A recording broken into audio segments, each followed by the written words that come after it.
Olá, gente! Nós começamos agora, essa semana, uma jornada pelas 7 últimas declarações de Jesus na cruz do Calvário. É tempo de Páscoa, é tempo de ressurreição, é tempo de vida e nada melhor do que ouvir e ser guiado pelas palavras de Jesus na cruz do Calvário. Foram 7 declarações, as últimas declarações dele. Nós acreditamos que são declarações que vão nortear a nossa caminhada com Deus e nós queremos começar com a primeira dessas declarações, onde Jesus, em Lucas capítulo 23, versículo 34, onde ele diz: Pai, perdoa-lhes, porque eles não sabem o que estão fazendo. Essa é uma jornada de ouvir de Deus perdão, reconstrução, restauração. Antes dessa primeira declaração de Jesus na cruz, nós precisamos lembrar que na noite anterior ele estava sendo traído, ele estava sendo chicoteado, ele estava sendo negado. E quando Jesus vai para a cruz, a primeira declaração que ele faz é: Pai, perdoa-lhes porque não sabem o que fazem. O que passou pelo coração e pela mente de Jesus ao ter essa expressão em primeiro plano, após ter vivido tudo isso na noite anterior? E o que é impressionante é que, ao olhar para os seus algozes, ele libera perdão. Ele não apenas disse o que deveria ser feito, ele fez, ele entregou. Diante de toda essa inspiração e essa verdade, nós precisamos entrar numa jornada essa semana de reavaliar questões da nossa vida, olhando para o nosso passado, perdoando, pedindo perdão e ajudando as pessoas a se reencontrarem com essas verdades. E o que será que nós diríamos se nós estivéssemos sendo crucificados daquela forma, depois de ter vivido tudo aquilo numa noite anterior? O que nós olharíamos para aqueles líderes, para as pessoas que nos traíram, para os discípulos que haviam seguido? Certamente não seria a frase que nós usaríamos: Pai, perdoa-lhes porque não sabem o que fazem. Mas Jesus fez isso por nós. Essa semana nós convidamos um casal muito precioso para nós. Eles nos ajudam a pastorear uma das áreas da família aqui na comunidade Vida Plena, para também compartilhar da sua jornada, que experimentaram de fato essa expressão: Pai, perdoa-lhes, porque eles não sabem o que fazem. Então, obrigado, Júlio, Denise, esse tempo que nós vamos compartilhar, aonde de fato se aplica essa verdade dessa expressão de Jesus na própria vida de vocês. Pra gente, primeiro é um prazer, é um privilégio poder estar aqui, falar de Jesus, pensando, na forma como ele agiu, como ele falou para esses judeus. Ele não estava simplesmente liberando eles da consequência que eles haveriam de ter, porque eles não sabiam o que realmente estavam fazendo ali naquele momento. E eles acreditavam que Jesus, ele era alguém que estava indo contra Deus, contra os princípios realmente daquilo que eles acreditavam. Esse era o contexto daquilo que eles entendiam. Então eles achavam que o que eles estavam fazendo era o certo. E isso vai muito de impacto com a nossa história realmente, porque em muitas situações nós também agimos desse jeito. Achávamos que estávamos fazendo algo que seria algo certo, mas na verdade nós não tínhamos a dimensão do todo e muitas vezes falhamos, erramos, porque nós achamos que agindo desse jeito estaríamos agindo certo. O que me chama a atenção, na verdade, é a compreensão de Jesus sobre a debilidade do ser humano. Cremos mesmo que ainda hoje, todos os dias, ao nos olhar, ao compreender as nossas fraquezas, ele ainda ora e intercede ao Pai. Perdoa-lhes porque eles não sabem o que fazem, e perdoa-lhes porque eles sabem o que fazem, mas porque são fracos, porque somos fracos. Então, a compreensão de Jesus, a misericórdia dele, é um grande ensinamento. E o que é interessante é que nessa história, Jesus não está aprovando um comportamento negativo. É muito pelo contrário, ele está dizendo: ei, eu sei que vocês não têm a visão do todo e vocês estão errando porque vocês não estão vendo o todo. Porque na maioria das vezes nós erramos porque nós não vemos o todo, nós não temos uma concepção do todo. E as pessoas acabam levando isso por toda uma vida e culpadas, se sentindo culpadas, e não encontram restauração, não encontram perdão, não encontram reconciliação com a sua própria vida e com o eterno. E como essa jornada se aplicou em vocês, Denise, Júlio? Quem vai começar? Quem vai compartilhar isso? O perdão, através de Jesus, nos conecta a Deus e nos reconecta com pessoas. Por isso é algo que a gente precisa aprender todos os dias, a recorrer a isso todos os dias, né? É algo que aconteceu sim na nossa vida, mas é algo que passou a ser como um princípio.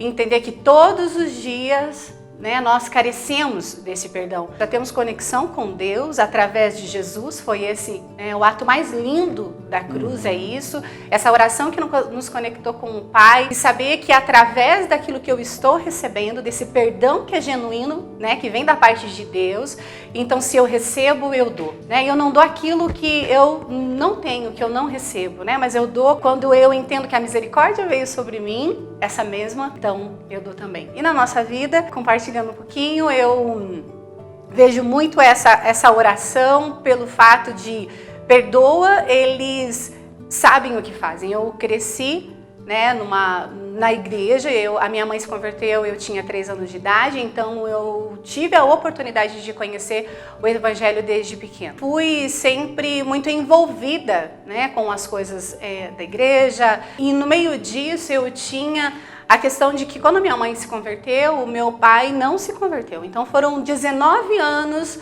a minha mãe na igreja, né, ali orando pela conversão do meu pai.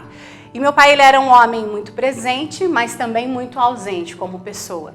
E no meio da minha adolescência, ele não soube, na verdade, lidar com uma menina adolescente. Então foi criando um certo distanciamento. E eu fiz da igreja o lugar onde eu me sentia amada, onde me sentia querida. Então era um prazer, né, na minha adolescência estar envolvida nos grupos e tudo mais. E uma das coisas que, assim, eu penso muito que eu era muito presente dentro da igreja, eu era muito envolvida nas coisas da igreja, mas a presença do Senhor não era informada da forma certa. Hoje a gente pode ver, né, a oportunidade que nós temos do Kids, Volts, Rewatch estar nessa conexão.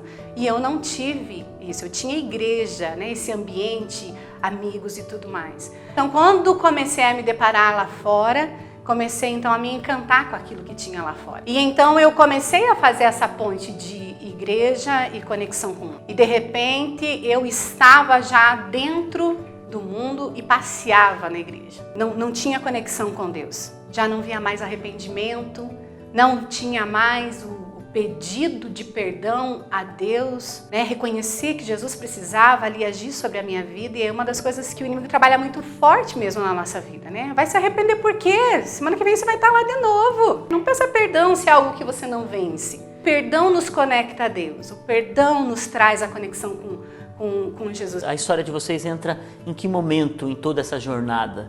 Os amigos são uma bênção, né? Por isso que escolher amigos bons te ajudam muito realmente na caminhada. E conhecendo amigos, me levaram para uma igreja que não era tão tradicional. Nessa igreja eu fui participar de um retiro de carnaval. E nesse retiro realmente algo aconteceu comigo. Jesus, ele me marcou de uma maneira tremenda numa das partes lá onde falava sobre perdão, sobre pai, sobre algo que eu nunca tinha ouvido falar daquele jeito, daquela maneira, sabe? Algo que havia me marcado a vida inteira. Eu pude realmente estar nesse tempo ouvindo aquilo que Jesus, aquilo que Deus, que é o nosso Pai, realmente tinha para mim. Não aquela referência muitas vezes de pai terreno que não soube lidar também pelas suas próprias situações. Eu pude entender isso depois. Isso foi um dos momentos que marcou muito a minha vida, porque através dali eu pude conhecer a Cristo, a Deus de verdade realmente. E nesse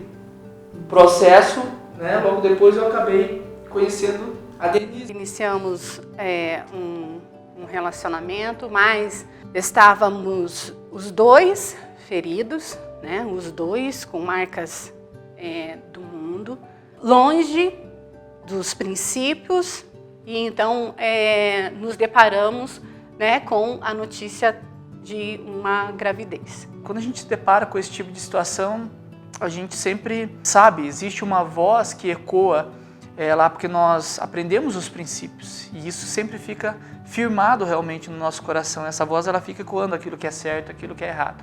E eu tinha princípios bem firmados, e eu sabia, por exemplo, que casar para mim era uma vez só. Essa era a mulher da minha vida, era a mulher a qual Deus tinha realmente para mim. Nós então resolvemos ficar juntos, nos casar, só que a consequência do pecado ela continua existindo, né? Não é porque você agora acertou e pediu perdão para Deus que você não vai ter a consequência do pecado, não é? É isso mesmo. E aí então iniciamos uma jornada entendendo que era uma nova história, mas nós tínhamos agora o encargo, né, de uma vida que Ele nos deu e a decisão do que nós queríamos para nós. Né? Agora então realmente onde estava tendo o nosso encontro com Deus, né? Uma conversão realmente genuína. E um dia nós estávamos voltando e aí Ele falou assim para mim: você já percebeu que agora é nós, o bebê e Deus. E o que você quer?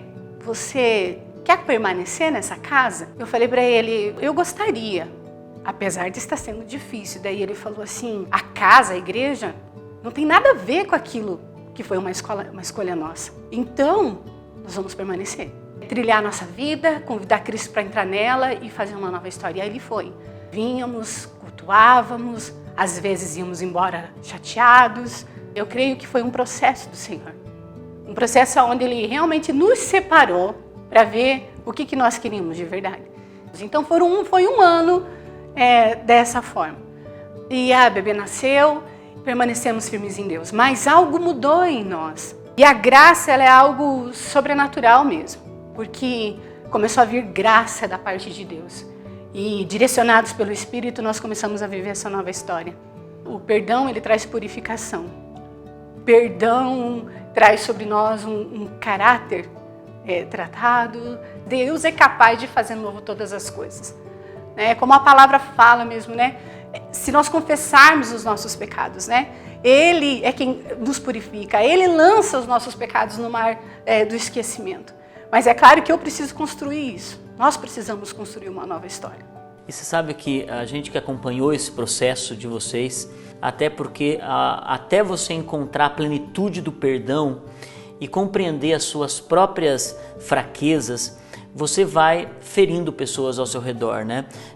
Seus pais, as pessoas que estavam mais próximas de vocês, pessoas que estavam envolvidas emocionalmente com vocês. E isso fez com que, quando você está nesse ambiente de erro ou esse ciclo vicioso, você não percebe que você está destruindo pontes, relacionamentos. A maior misericórdia desse Cristo é dizer assim: se vocês caminharem comigo, se vocês estiverem comigo na jornada, eu vou derramar perdão para vocês, eu vou reconstruir, eu vou restaurar. Essas são as palavras de Jesus. Ele disse: perdoa-lhes, Pai.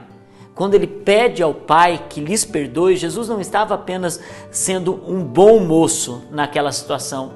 Ele estava expressando o coração dele que se expressou de forma tão genuína àquelas pessoas que estavam ali, mas que permanece até hoje, derramando sobre a nossa humanidade. Dessa forma. E da mesma forma, hoje, nós precisamos continuar desempenhando esse papel de filhos, dizendo: Pai, nos ajuda a perdoar. Não apenas sentir o perdão do Senhor, que é o primeiro passo que nós damos ao se encontrar com Ele, mas é pedir: Senhor, nos ajuda a perdoar, porque realmente as pessoas não sabem muitas vezes o mal que estão nos causando, o tipo de semente que estão plantando na nossa vida, mas quando a gente entra nesse lugar no Senhor, pedir isso a Ele é porque a gente conhece esse acesso ao Pai. E Páscoa, esse caminho, essas palavras de Jesus, elas são tão poderosas porque na maioria das vezes nós sabemos que nós somos perdoados. Nós temos acesso, nós vamos até Ele, nós derramamos a Ele todo o nosso pecado, toda a nossa miséria, toda a nossa injustiça, mas pedir ao Senhor a capacidade para dizer ao próximo, para dizer de novo ao marido, para dizer de novo ao filho, para dizer de novo àqueles que nos cercam: Senhor, perdoa-lhes, porque não sabem o que fazem. E nós temos duas opções: ou andarmos pelo caminho da culpa e da condenação e então vivermos nesse abismo, ou nós temos a opção de viver debaixo do ambiente de perdão que Cristo mesmo nos deu e reconstruir, ao exemplo do Júlio e da Denise, que reconstruíram. Enfrentaram as consequências, mas reconstruíram. Não é como o homem começa, mas é como ele termina. E ainda que a gente tenha que enfrentar grandes desafios, a gente está pronto para seguir em frente. Então, muito obrigado, Júlio e Denise, por compartilharem a história de vocês, uma história de erros, mas que não se mantiveram nesse lugar, mas que receberam perdão, o perdão que transforma, que faz uma mudança radical de vida. Muito obrigado, Deus abençoe. Essa foi a primeira das 7 últimas palavras que Jesus disse na cruz do Calvário. Pai, perdoa-lhes, porque eles não sabem o que estão fazendo. Quanto a nós, que nós possamos encontrar o perdão nessa jornada. Deus abençoe a vida de vocês.